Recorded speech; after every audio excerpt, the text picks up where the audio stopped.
So இந்த படத்தை பற்றி சொல்லணும்னா ரொம்பவே மிஸ்ட்ரி அண்ட் ஹாரராக இருக்கும். படமே அவ்வளோ ஃபேண்டஸியாக பயங்கரமாக எடுத்து வச்சுருப்பாங்க. நீங்கள் ஹாலிவுட்டில் இப்படி ஒரு படம் இருக்கா அப்படின்ற யோசிக்கிற அளவுக்கு அதோட விஸ்லைஸ் அவ்வளோ பயங்கரமாக காட்டியிருப்பாங்க. ஸோ இந்த படத்தோட பேர் என்னன்னு தெரிஞ்சுக்கணுமா? Yes, welcome to the show Cine Corner. So இந்த படத்தோட பேர் என்ன அப்படின்னு பார்த்தீங்கன்னா த லைட்டிங் தீஃப். இந்த படத்தை பற்றி சொல்லணும்னா ஒரு ஒன் லைனில் கடவுளுக்கும் மனிதர்களுக்கும் நடக்கிற கல்யாணத்தில் இந்த உலகம் எப்படியான ஒரு ஈகோவில் எப்படிலாம் அழிய போகுது அப்படின்னு படத்தில் காட்டியிருப்பாங்க. ஸோ அந்த காலத்தில் கடவுளுங்கள்லாம் மனிதர்களை கல்யாணம் பண்ணியிருப்பாங்க. மனுஷர்களை கல்யாணம் பண்றதால அவங்களோட கடவுள் தன்மை போகுன்றதுக்காக அந்த கடவுளோட வாரிசுல இருக்கவங்க அந்த மனுஷங்க கிட்ட இருந்து இவங்களை பிரிச்சு எடுத்துட்டு போயிடுவாங்க. இவங்களுக்குள்ள இருக்க ஈகோ கிளாஷ்னாலதான் இதெல்லாம் நடக்கணுமே காட்டுவாங்க. ஸ்டார்டிங் சீன்ல ஒரு பாரடைஸ் மாதிரி காட்டுவாங்க. அந்த இடத்துல நிறைய கடவுள்கள்லாம் இருப்பாங்க. அங்க ஜ்வீஸ் அப்படின்றவர் தான் பெரிய கடவுள். அவர் தான், அவரோட குடும்பத்துல இருக்கவங்க நிறைய பேர். அங்க போசடைன் அப்படின்ற ஒருத்தரை காமிப்பாங்க. அவரோட அண்ணன் ஒருத்தர் இருப்பாரு. அவர் ஜ்வீஸ்க்கு லைக் பையன் மாதிரி. அவர் போசடைன் கிட்ட சண்டை போட்டுக்கிட்டு இருப்பாரு. உன் பையன் தான் அந்த மின்னலை தூக்கிட்டு போயிருப்பான், லைட்டிங் சொல்லுவாங்க, லைட்டிங் எனக்கு தூக்கிட்டு போயிருப்பான், அவன் தான் இப்படி பண்ணியிருப்பான். ஏன்னா நீ தான் ஒரு மனிதர்களை கல்யாணம் பண்ணிக்கிட்டல, கண்டிப்பா உன் பையன் கிட்ட தான் இருக்கும். இந்த மனிதர்களை கல்யாணம் பண்ணி குழந்தை பெற்றா இப்படிதான், இல்லை என் பையன் தான் எடுத்துக்க மாட்டான், நான் என் குழந்தைய சின்ன வயசுல விட்டு வந்துட்டேன், எல்லாமே நீங்க பண்ண நாடகத்தினாலதான் அப்படின்னு ஒரு ஃபைட்டை காமிப்பாங்க. கடவுளுக்குள்ள சண்டை நடக்குவாங்க. ஏன்னா போசடைன் என்றவர் பூலோகத்துல ஒருத்தவங்களை ஒரு பொண்ணை லவ் பண்ணி கல்யாணம் பண்ணிருப்பாரு. அவங்களுக்கு பிறந்த பையன் தான் படத்தோட ஹீரோ. அவன் பேர் என்னன்னு பாத்தீங்கன்னா பர்சி. காலேஜ் படிச்சுட்டு இருப்பான். அவங்க ஒரு ப்ரொஃபசர் இங்கிலீஷ்ல கேள்வி கேட்பாங்க. அதுக்கு அந்த பையன் எனக்கு பதில் ஒழுங்கா சொல்லாம அந்த பதில மாத்தி விட்டுருவான். அப்போ அவன் பக்கத்துல இருக்க ஒரு ஃப்ரெண்ட் இருப்பான். அவன் பதில் சொல்லுவான். அந்த பையன் இவன் கூடயே இருப்பான். அவன் பதில் சொன்னோடனே இவனும் ஓகே அப்படின்னு பதிலாம் சொல்லி முடிச்சிருவான். அதுக்கப்புறம் அதே மாதிரி டே பை செகண்ட் டே வரும். செகண்ட் டே வரும்போது அதே மாதிரி அந்த மேம் கூப்பிட்டு ஒரு பதில் கேள்வி கேட்பாங்க. கேள்வி கேட்டதுக்கு அந்த பதில் தெரியாதுன்னு சொல்லுவான். இவன் உங்களுக்கு தான் பதிலே தெரிய மாட்டேது வா அப்படின்னு சொல்லி கூப்பிட்டு போயிடுவாங்க. ஒரு சீன் காமிப்பாங்க. காலேஜுக்கு ஃபர்ஸ்ட் சீன்ல எல்லாம் அண்டர் கிரவுண்ட்ல போய் முழுகுவாங்க. அப்போ இந்த பையன் ரொம்ப நேரம் நீச்சல்ல தாங்க பிடிப்பான். அப்போ அவன் ஃப்ரெண்டுங்களாம் கேட்பாங்க, நீ எப்படி நீ ரொம்ப நேரம் ஆழ்கடல்ல போய் நிக்கிற அப்படின்னா, அதுக்கு அவன் சொல்லுவான் எனக்கும் தெரியல அப்படின்னு பர்சி சொல்லுவான். எனக்கே அதான் தெரியல அப்படின்வான். ஏன்னா அவனுக்கு தெரியாது அவன் கடவுளுக்கும் மனிதனுக்கும் பிறந்த குழந்தைன்னு அவனுக்கே தெரியாது. ஸோ இப்படி இருக்கிறப்போ செகண்ட் டே அந்த மேம் கூப்பிட்டு கேட்பாங்கல்ல, கூப்பிட்டு போய் அவனை ஒரு ரூம்ல அடைச்சிட்டு அவன்கிட்ட லைட்டிங் கொடுவாங்க. லைட்டிங் கொடுன்னா என்ன லைட்டிங் கேட்குறீங்க அப்படின்னா, இப்போ கடவுள் கிட்ட இருக்க அந்த லைட்டிங்கை திருடி மனிதர்கள் வச்சுக்கிட்டாங்கன்னா அந்த லைட்டிங்கை அந்த சாத்தான்கள் தேடும் அப்படின்ற மாதிரி அந்த காலத்துல சொல்லுவாங்க போல. அந்த ப்ரொஃபசர் லேடி டக்குன்னு பார்த்தா ஒரு டிராகன் மாதிரி மாறிடுவாங்க. உடனே அவனை கொல்ல வருவாங்க. அதுக்குள்ள ப்ரொஃபஸரும் அவன் ஃப்ரெண்டும் கொடுக்குன்னு ஓடி வந்துருவாங்க. உள்ள ஓடி என்ன காப்பாத்துருவாங்க. அவங்களுக்கு எப்படி தெரியும்னு நினைக்கிறீங்க தானே? இதுல தாங்க ட்விஸ்டே இருக்கு. ஸோ டிராகன் அப்படியே கண்ணாடி வழியா தப்பிச்சு ஓடினா அவனை காப்பாத்திடுவாங்க. உடனே சொல்லுவாங்க எனக்கு என்ன நடக்குதுன்னு தெரியல, அவங்க ஏதோ லைட்டிங் கேட்கறாங்க, என்கிட்ட என்ன லைட்டிங் இருக்குன்னு இவனுக்கு ஒண்ணுமே புரியாது. போசிக்கு ஹீரோக்கு அவன் முழிச்சிட்டு இருப்பான். அப்போ நான் ஃப்ரெண்ட் சொல்லுவான், கவலைப்படாத, உனக்கு பாதுகாக்க வந்த பாதுகாவலர் அப்படின்னு சொல்லுவான். பாதுகாவலரா அப்படின்னா, ஆமா நீ கடவுள் குழந்தைன்னு எனக்கு ஒண்ணுமே புரியாது, என்னடா சொல்றீங்க அப்படின்வான். ஆமா உன்னை பாதுகாக்க வந்து பாதுகாவலர் அப்படின்னு சொல்லிட்டு இவன் ஹேண்டிகேப்ட் ஆல்ரெடி ஒரு மாதிரி தாங்கி நடப்பான். என் காலை பாரு அப்படின்னா அவன் கால் ஒரு மாதிரி ஆடு கால் மாதிரி இருக்கும். ஆடு கால் வச்சுட்டு நீ எப்படி நடக்கிற அப்படின்னா, ஏன் ஆடு கால் வச்சு நடக்க முடியாது? அவன் ப்ரொஃபசர் சொல்லுவாரு, நான் யாருன்னு தெரியுமா, நானும் உன்னை பாதுகாக்கிறவன் தான், நான் ஒரு இடத்துக்கு சொல்றேன், நீ இங்க இருக்கக்கூடாது, கேம்புக்கு போகணும் அப்படின்னு சொல்லி கேம்ப் ஒரு ஃபாரஸ்ட்ல இருக்கும், உடனே கிளம்பு அப்படின்னு. அந்த பறந்து போச்சுன்னா அந்த டிராகன், உங்க அம்மா அவனை உயிரோட விட மாட்டேன் பாருன்னு இவங்க என்ன பண்ணுவாங்க, இவனோட ஃப்ரெண்டும் இவனும் என்ன பண்ணுவாங்க, வேகமா போயிட்டு அவங்க அம்மா காப்பாத்துக்காக வீட்டுக்கு போனா, அவங்க அம்மா ஆல்ரெடி செகண்ட் மேரேஜ் பண்ணிருப்பாங்க. அவனோட ஸ்டெப் ஃபாதர் இருப்பாரு, அவர் அவங்க அம்மாட்ட சண்டை போட்டுட்டு இருப்பாரு. அவனை அடிச்சுட்டு அவங்க அம்மா கூட்டு போவாங்க. அவங்க அம்மாட்ட என்னமா நடக்குது, இவங்க என்ன பாதுகாக்கிறேன்னு சொல்றாங்க, ப்ரொஃபஸர் நானும் உன்னை பாதுகாக்கிறதுக்காக தான் இந்த காலேஜ்ல இருக்கன்றாரு, என்னன்னு கேட்கும்போது அவங்க அம்மா ரிவீல் பண்ணுவாங்க, உங்க அப்பா பேர் போசடைன், நான் அவரை இத்தனை வருஷத்துக்கு முன்னாடி பார்த்தேன், அவரும் நானும் லவ் பண்ணி கல்யாணம் பண்ணி பிறந்த குழந்தை தான் நீ.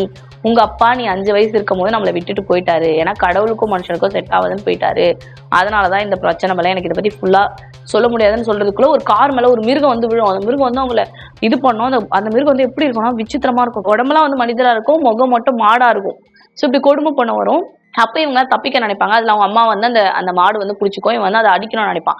இவங்க ப்ரொஃபசர் ஒரு பெண்ணு கொடுத்துட்டு போயிருப்பாரு, இந்த பெண்ணு உனக்கு யூஸ் ஆகும் எப்போன்னு தெரியாது அப்படின்னு சொல்லிட்டு என்னோட ஃப்ரெண்டோட அனுப்பிச்சு வச்சிருப்பாரு இல்லையா, என் ஃப்ரெண்ட் பாதுகாவல. ப்ரொஃபசர் அந்த கேம்புக்கு போயிடுவாரு. இவங்க அந்த கேம்புக்கு போகும்போது இவ்வளவு நடக்கிறதுக்கு முன்னாடி இவங்க அம்மா என்ன பண்ணா, அந்த மாடு அப்படியே அடிச்சு தூக்கிட்டு போயிடும். அந்த மாடு யாருன்றது லாஸ்டா தான் ரிவீல் பண்ணுவாங்க. இப்ப பெண்ணு அப்படி தூக்கி அடிப்போம், வால் மாதிரி அந்த மாடை அடிச்சு இது பண்ணிட்டு இவன் அந்த கேம்புக்கு போயிடுவான். கேம்புக்கு போயிட்டு அந்த ப்ரொஃபசர் சொல்லுவாரு, நீ கடவுளோட குழந்தை, மனிதர்களுக்கும் கடவுளுக்கும் பிறக்கிற குழந்தைங்களாம் அப்படியே கடவுளுங்க விட்டு போயிடுவாங்க, அவங்களை இந்த கேம்ப்ல நாங்க ஹையர் பண்ணி அவங்களுக்கு ட்ரெயின் பண்ணி அவங்களாலதான் உலகத்தையே காப்பாற்ற போறாங்க, அதுக்காக அவங்களை ட்ரெயின் பண்ணுவோம், நீங்க கத்துக்கோ அப்படின்னு. இல்ல இல்ல அப்படின்னு டக்குன்னு அந்த மாடு இடிச்சது இல்லையா, உங்க அம்மா வந்து நாங்க சாவடிக்கல, எங்க இருக்காங்க தெரியுமா அப்படின்னு காட்டும். உங்க அம்மாவை காப்பாத்துறதுக்காக நீ அவங்க சொல்ற பேச்செல்லாம் டைவர்ட் ஆகாத. உங்க அம்மாவை காப்பாத்தணும்னா நீ அண்டர் வாட்டர்ல போகணும். இத்தனை கற்கள் இருக்கு, அந்த அத்தனை கற்களை கண்டுபிடிச்சு நீ கடைசியா வந்து ஒருத்தன் பேர் சொல்லுவாங்க, அவனை நீ மீட் பண்ண. அவனை மீட் பண்ணதுக்கு அப்புறம் தான் நீ ஜூவிஸ் கிட்ட போய் உங்க அம்மாவை காப்பாற்ற முடியும் சொல்லும்போது, முதல்ல என் மேல பழி போட்டிருக்காங்களே, நான் ஏதோ லைட்டிங் திருட்டுட்டேன், நான் கடவுளோட லைட்டிங்ன்றாங்களே, அது முதல்ல நான் தீக்கணும் அப்படின்னு. அதுக்கு தான் நான் சொல்றேன், ஃபர்ஸ்ட் நீங்க ட்ரெயின் ஆகணும். ட்ரெயின் ஆனால் மட்டும் தான் நீ வெளியே போனா உன்னால அது வந்து இது பண்ண முடியும்னா. அங்க நிறைய கடவுளோட குழந்தைங்க இருப்பாங்க, நிறைய பேர் ஆடு காலு. ஒன்னா ப்ரொஃபசர் பார்த்தவரு அங்க ப்ரொஃபசர் மாதிரி இருக்க மாட்டாரு, உடம்பு மனிதரா இருக்கும், பாடி வந்து ஒரு குதிரை மாதிரி இருப்பாரு அவரு. இவன் ஃப்ரெண்டும் வந்து கால் வந்து ஆட்டு காலோட இருப்பான், அதுதான் இருப்பான். அங்க இருக்கவங்களாம் விசித்திரமா இருக்கும். இவன் மட்டும் ஃபுல் மனித ஒரு ரூபத்துல இருப்பான். அங்க ஒரு பொண்ணு பார்ப்பான், அது வந்து போர்லாம் அப்படி கத்தி சண்டெல்லாம் போட்டிருக்கோம், அதான் ஹீரோயின். ஹீரோயின் பார்க்கும்போது எனக்கு ரொம்ப பிடிச்சோம். ஹீரோயின் வந்து இவங்க கூட ஃப்ரெண்ட் ஆயிடுவாங்க. இவன் ஃப்ரெண்டு இவங்க 3 பேரும் வந்து கடவுளுக்கு பிறந்த குழந்தைன்னா இவங்க ஒரு டீம் ஆயிடுவாங்க. அங்க நிறைய ட்ரெயின் ஆவாங்க. உடனே 16 நாள்ல வந்து அந்த லைட்டிங்கை வந்து கடவுள் கிட்ட கொடுத்தாதான் அவங்க அம்மாவை காப்பாற்ற முடியும் இல்லையா. ஸோ இவங்க என்ன பண்ணுவாங்கன்னா, நாங்க போய் கண்டுபிடிக்கிறோம்னா ஒரு மேப் கொடுப்பாரு. ஒரு கிரீன் கலர் கல் இருக்கும், அந்த ஸ்டோனை வந்து நீ போற ஒரு இடத்துல எப்படியா தேடி எடுத்துட்டாதான் நீ கடைசியா வந்து ஜூவிஸ் கார்டை பார்க்க முடியும் அப்படின்னு ஒரு மேப் கொடுப்பாரு. அந்த மேப் எடுத்துட்டு இவங்க போயிட்டே இருக்கும்போது என்ன அந்த அண்டர் கிரவுண்ட் வாட்டர்ல போவாங்க. இவங்களுக்கு நிறைய இன்னல்லாம் வரும், அதெல்லாம் ஃபேஸ் பண்ணி வந்து அண்டர் கிரவுண்ட் வாட்டர்ல போனோம்னா அங்க இருக்க அந்த ஒரு கடவுள் இருப்பான் இல்லையா, அவன் வந்து ஒழுங்கு மாதிரியா லைட்டை கொடு அப்படின்னா. என்ன லைட், என்கிட்ட எங்க லைட் இருக்கு அப்படின்னா. இவங்க கூட வந்து ஒருத்தர் இருப்பான், ஏன்னா 4வது ஒரு ஆள் கட்டுவாங்க. அவன் வந்து என்னன்னா இந்த கேம்ப்ல கடவுளோட குழந்தைங்களாம் ட்ரெயின் ஆனாங்க இல்லையா, அங்கதான் ஒருத்தர் இருந்திருப்பான். அவனும் இவங்க கூட ஃப்ரெண்டா சேர்ந்து வாங்க 4 பேரும் தேட போலாம் அப்படி உங்க அம்மாவை கண்டுபிடிக்கலாம்னு வந்திருப்பாங்க. இவங்க வந்து இந்த கடலுக்குள்ள அவனோட பொண்டாட்டி இருக்கும், வந்து நெருப்பு மாதிரி மாறி அவனை வந்து கொல்ல வருவான், டிராகன் மாதிரி மாறி. உடனே ஒரு நிமிஷம் இருங்க அப்படின்னு சொல்லிட்டு அவங்க ஒய்ஃப் சொன்னோன்னா அவன் அமைதியா மாறிடுவான். மாறிட்டோன்னே லைட்டை கொடுன்னு இந்த 4வது ஒரு பையன் வந்தவன், அவன் பேர் ஜூலி. அவன் வந்து என்ன பண்ணுவானா, அவனும் கடவுளோட குழந்தை தான், அவனும் அங்கதான் இருப்பான். அவன் வந்து யாருன்னு பாத்தீங்கன்னா, இது வந்து ஒரு அங்காளி பங்காளி சண்டை மாதிரி தான் இருக்கும். இவன் இருக்கா இல்லையா பர்சிஸோட பெரிய பாக்கு பையன் தான் இவனுக்கே அது தெரியாது. ஜூலியஸ் வந்து என்ன பண்ணுவானா, ஒரு ரவுண்டா இருக்கும் இல்லையா, அதை தூக்கி போடுவான். அதுக்குள்ள பார்த்தா அந்த லைட்டிங் இருக்கும். அப்போன்னு சொல்ல, இத்தனை நாள் நீ தான் லைட்டிங் வச்சிருக்க அப்படின்னு சொல்லிட்டு ஹீரோவை போட்டு அவன் வந்து அடிக்க வருவான். அப்போ அவங்க அம்மா வந்து அந்த லைட்டிங்ல இருந்து வெளியே வந்துடுவாங்க. அவங்க அம்மா இங்கதான் இருப்பாங்க, அவங்க அம்மா காப்பாத்திடுவாங்க.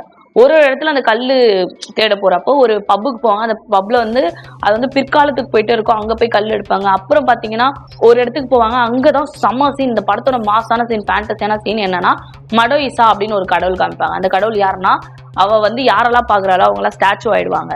ஸோ அந்த கடவுளை பாக்குறதுக்கு போறப்போ அந்த கல் தேடும் போது இந்த பொண்ணை வந்து ஒருத்தி வந்து கை பிடிச்சிருவா. ஒரு கிளை வந்து காப்பாத்துங்க கை பிடிச்சிருவா. அந்த மொடையுசா வந்து அந்த பொண்ணை பார்த்தோன்னா அது அந்த பொண்ணு பக்கத்துல இருக்கவங்களை கண்ணை பார்த்தோன்னா அவங்க சிலையா மாறிடுவாங்க. அந்த சிலை வந்து அந்த பொண்ணு கையை பிடிச்சிருப்பாங்க இல்லையா, ஹீரோயின் கையை விடுறதுக்குள்ள இந்த 2 பசங்க அது அவனுக்கு கடவுள் கொண்டு வந்ததெல்லாம் அவங்களுக்கு அங்க என்ன நடக்குதுன்னு தெரியும். அவளை டைவர்ட் பண்றதுக்காக போனை தூக்கி போடுவானுங்க. போனை பார்த்தா போன் எடுக்க வருவா. அவரு குருகுனோடி வந்து ஹீரோ பேசஸ் என்ன பண்ணுவானா, கத்தி எடுத்து அவ கழுத்தை வெட்டிடுவான். அவ கழுத்து எப்படி இருக்கும்னு பாத்தீங்கன்னா அப்படியே ஃபுல்லா பாம்பு, அவ தலை ஃபுல்லா எக்கச்சக்க பாம்போட இருக்கும். அந்த சீனை நீங்க பாத்தீங்கன்னா பயங்கரமா இருக்கும். அவ எதெல்லாம் பாக்குறாலும் ஸ்டாச்சு ஆயிடும் இல்லையா. அந்த ஆட்டுக்கால் இருக்கால, அந்த ஃப்ரெண்ட் என்ன சொன்னா, இவ தலை யூஸ் ஆகும்னு சொல்லிட்டு ஒரு கோட் எடுத்து அவள் தலையை ரேப் பண்ணி எடுத்துக்கிட்டு அங்க இருந்து போயிடறாங்க. ஒரு மம்மி மாதிரி ஒரு சிலை இருக்கு, அந்த சிலையோட நெத்தியில எடுக்கணும். அந்த நெத்தியில போய் எடுக்கிறதுக்காக போறாங்க. இந்த சொன்ன பயங்கரமா இருக்கும். அங்க போய் எடுக்க போனா அங்க ஒரு 5 செக்யூரிட்டிஸ் இருப்பாங்க. அவங்களை அடிச்சு போட்டு இவங்க அந்த கல்லை எடுத்துருவான்.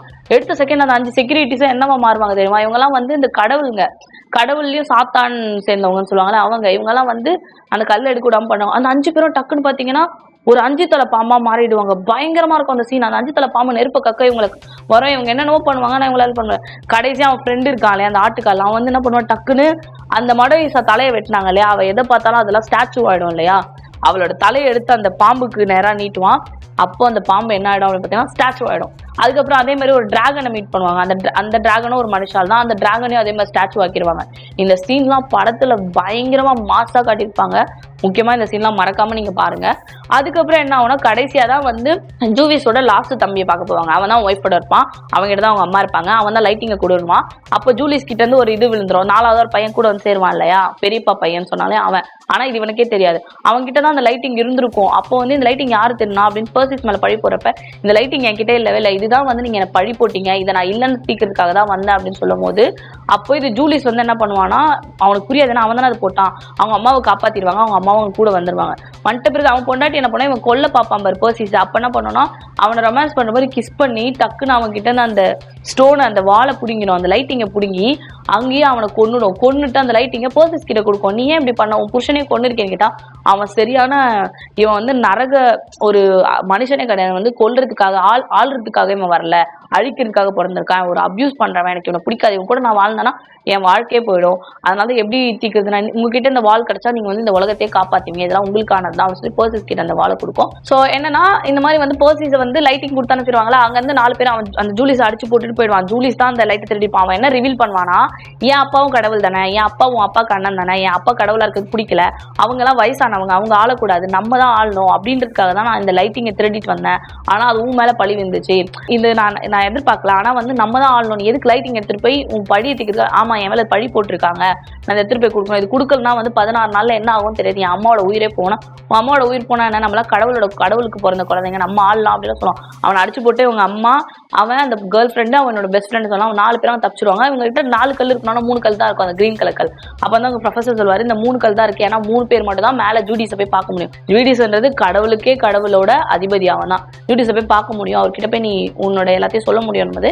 அவங்க கூட நான் பாதுகாக்க உனக்கு வந்தவன், உன்னை பாதுகாத்துட்டேன், இப்ப நான் இங்க இருக்கேன், நீ உங்க அம்மா அந்த பொண்ணு போயிட்டு வாங்க அப்படின்னா அவன் அந்த பொண்ணு அவங்க அம்மா 3 பேரும் போவாங்க. அவங்க அம்மா வந்து உயிரோட வரணும்னா ப்ராப்பரா அங்க போய் அவன் இது பண்ணும். அங்க போனா அவங்க அப்பா இருப்பாரு, அந்த மேல எல்லாருமே இருப்பாங்க, அந்த கடவுளுங்க எல்லாமே இருப்பாங்க. லைட்டிங்க கூட நீ தானே திருடின அப்படின்னு சொல்லிட்டு அந்த ஜூடிஸ் சொல்றப்ப, நீங்க நடந்ததெல்லாம் பார்த்திருப்பீங்கன்னு நினைக்கிறேன், நான் எடுக்கல, நம்ம ஜூலிஸ் தான் எடுத்திருக்கான், நான் இந்த லைட்டிங்கை திருடல, கடவுளுக்கும் மனுஷருக்கும் பிறந்த குழந்தைன்றதுக்காக நான் எல்லாத்தையும் அனுபவிக்க முடியாது அப்படின்னு சொல்லி அவங்க அப்பாவுக்கு வந்து அங்கே அவனை பார்க்கும்போது அவங்க பையனை அத்தனை வருஷம் கழிச்சு பார்க்குற ரொம்ப எமோஷனலாக இருக்கும். அவங்க அப்பா கூப்பிடுவாரு, அவன் வந்து கண்டுக்க மாட்டான், நீங்க வேற நான் வேற தான், நீங்க வந்து உங்களோட இனத்துக்காக ஈகோ விட்டு உங்க பொண்டாட்டியும் உங்க பிள்ளைய விட்டு போயிருக்கீங்க, அப்படி இருக்கிறப்ப உங்ககிட்ட நான் எதுவும் பேச விரும்பல, உங்களோட லைட்டிங் நாங்கன்னு சொல்லிட்டு ஜூடிஸ் கிட்ட கொடுத்துருவான்.